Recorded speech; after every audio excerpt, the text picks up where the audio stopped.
తెలంగాణ అంతా కూడా భూముల పంచాయతీ నడుస్తూ ఉంది. అయితే ఖమ్మం సంబంధించి కొన్ని విషయాలు నేను ఆల్రెడీ మా కాలేజ్ టీవీ తరఫున చెప్పడం జరిగింది.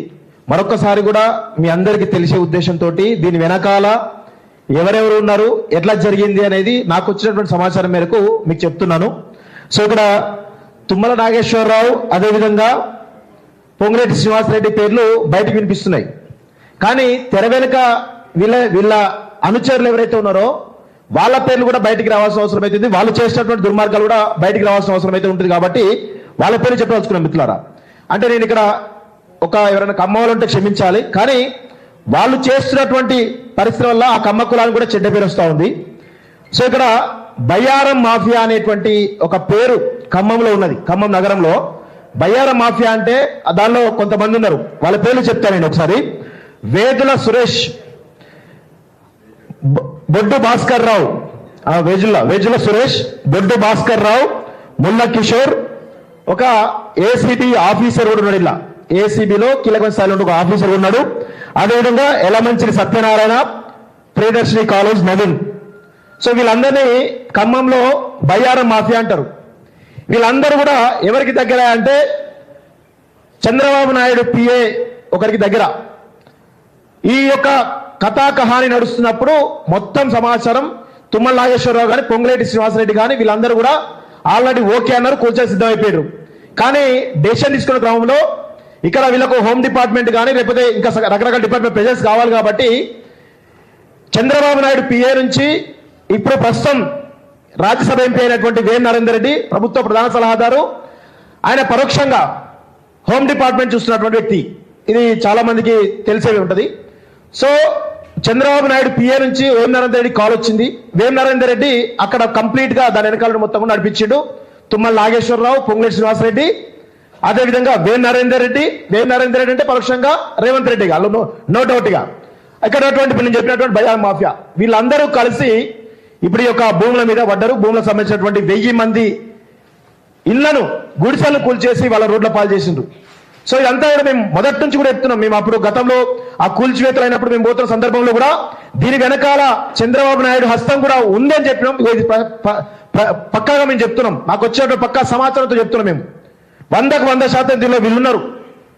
ఇంకా చాలా క్లియర్ ఏంటంటే మేము రాజేందర్ రెడ్డి గారి దగ్గరికి పోయినాం. ఎందుకు పోయినామంటే మేము అక్కడ బాయ్తో మాట్లాడినప్పుడు చాలా స్పష్టంగా బాయ్తో చెప్పారు, మేము రాజేందర్ రెడ్డి గారు గతంలో 4-5 సార్లు మా వెలుగుమట్లకు వచ్చారు. వచ్చిన ప్రతిసారి కూడా మమ్మల్ని అప్రమత్తంగా ఉండండి, దీనిపైన రాజకీయ నాయకుల కన్నుంది, ఎప్పుడైనా ఏమైనా చేస్తారని చెప్పేసి వీరిని మేము కన్సల్ట్ కావడం జరిగింది. కేవలం దేనికి? అసలు ఆ పట్టాలు ఇచ్చింది నకిలీవా నిజమైనవా? అసలు ఆ భూములు 31 ఎకరాలా 62 ఎకరాలా? ఎంతమందికి ఇచ్చిరు? అది అసలు భూదాన భూములా కావా? వీటి కోసమే మేము రాజేందర్ రెడ్డి గారి దగ్గరికి వెళ్ళాం. కానీ రాజేందర్ రెడ్డి గారి దగ్గరికి వెళ్ళిన తర్వాత ఈ 3-4 విషయాలపైన మాకు క్లారిటీ వచ్చేసింది. భూదాన్ సంబంధించినటువంటి ప్రొసీడింగ్స్ ఇచ్చింది భూదాన్ బోర్డు అని చెప్పి చాలా స్పష్టంగా అర్థమైపోయింది. అది 31 ఎకరాలు కాదు 62 ఎకరాలు అని చెప్పేసి చాలా స్పష్టంగా మాకు అర్థమైపోయింది. కానీ రాజేందర్ రెడ్డి గారు చాలా విషయాలు చెప్పడం జరిగింది.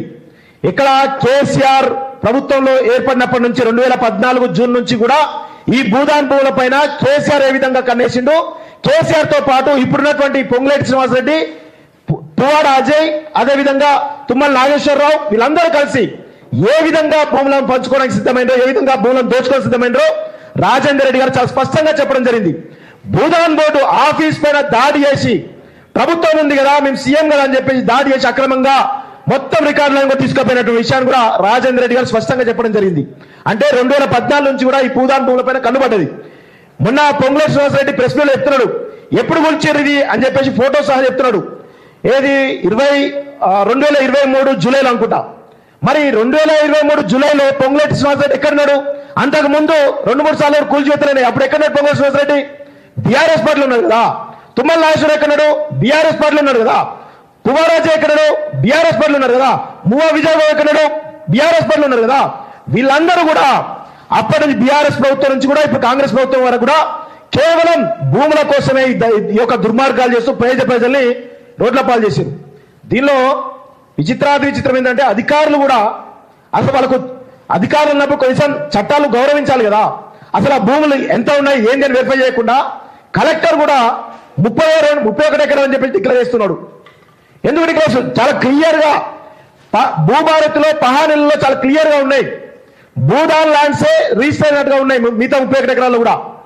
మరి వాటిని కూడా మరి చెప్పాలి కదా, ఎవరు ఈయన కలెక్టర్ ఆ 31 ఎకరాలు కూడా కబ్జాలు తీసుకోవాలి కదా. కేవలం ఈ 31 ఎకరాలు తీసుకున్నారు.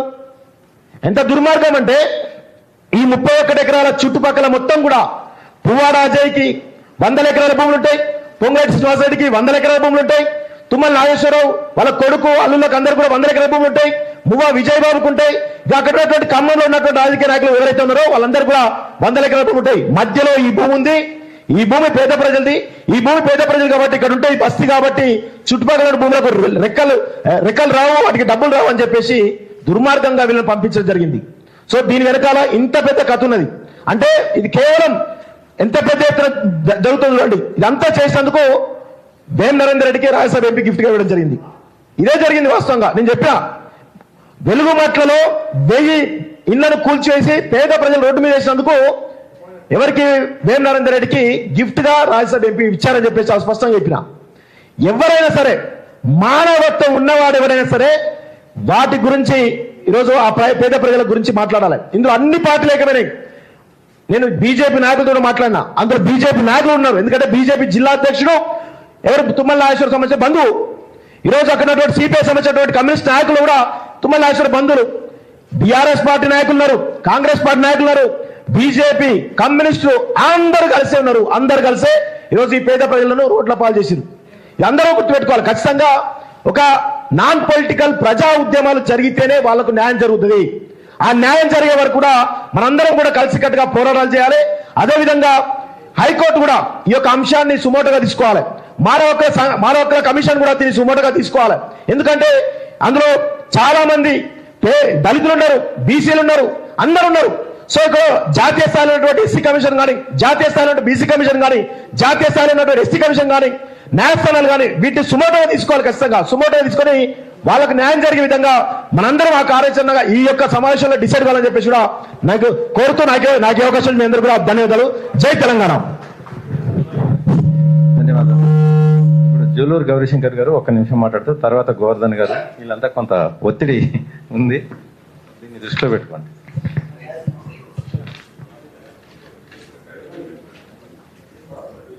మిత్రులారా, నీకు మాట్లాడాలంటే